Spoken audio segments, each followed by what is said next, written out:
The painting that will be discussed today is Francisco Goya's haunting and unforgettable work, Saturn Devouring His Sun. Created around 1821 to 1823 during the late Romanticism period. Even for people who know nothing about art history, this piece almost jumps out like something from a horror movie or even a haunted house attraction. A towering, wide-eyed figure frozen in a moment of pure madness. It is one of those paintings that can silence a room, not because of beauty in a traditional sense, but because of how aggressively it confronts its viewers. The painting depicts the mythological titan Saturn, known as Kronos in Greek mythology, who consumed his own children to prevent them from overthrowing him. It's a disturbing scene, but the myth itself is already horrifying. Goya simply amplifies it. Instead of the polished idealism seen in classical art, Goya gives viewers a raw, almost primitive depiction. Saturn is gaunt, wide-eyed, and completely overtaken by panic. His hands claw into the body of his son, and his expression feels less like a god protecting his throne and more like someone trapped in his own fear. But scholars point out in sources such as The Mystery of Goya's Saturn and When Art Betrays Mythology, Goya was not attempting to recreate the myth word for word. Instead, he distorts it, intensifies it, and transforms it into a psychological portrait. The version of Saturn shown here looks less like a powerful titan and more like a terrified creature cornered in the dark. This is one of the reasons art historians read the painting as a symbolic instead of literal. To understand why Goya's interpretation feels so unhinged, it helps to look at the context of his life at the time.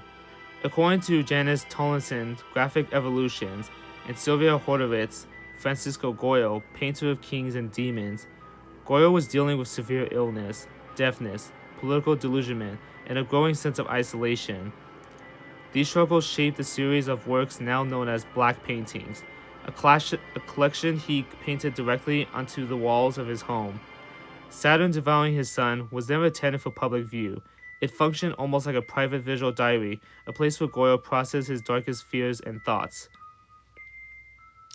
This personal context explains the painting's gritty style.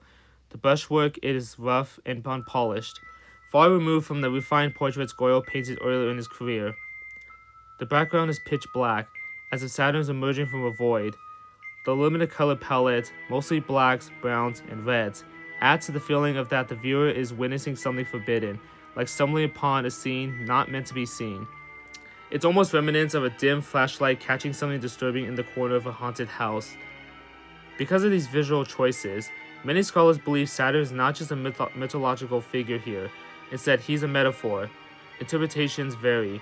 Some say he represents the Spanish monarchy devouring his own people during times of political oppression, a reading supported by discussions in the Infobase Great Artists series on Goya.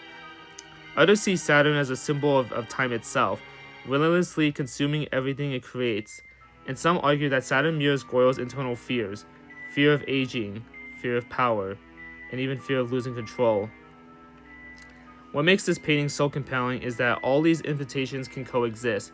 Romanticism as an art movement emphasizes emotions, the irrational, and the sublime, those overwhelming experiences that mix fear and awe.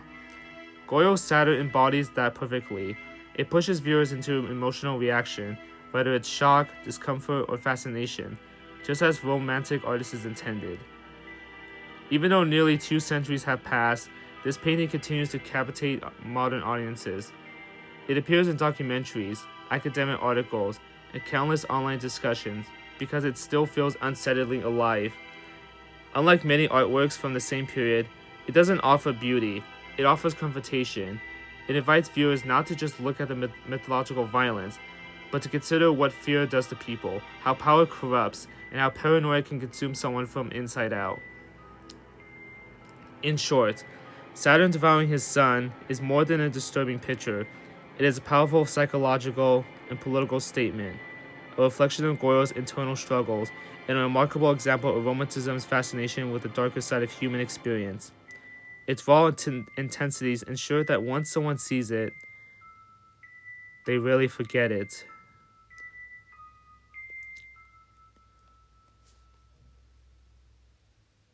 Thank you for listening. I hope you enjoyed this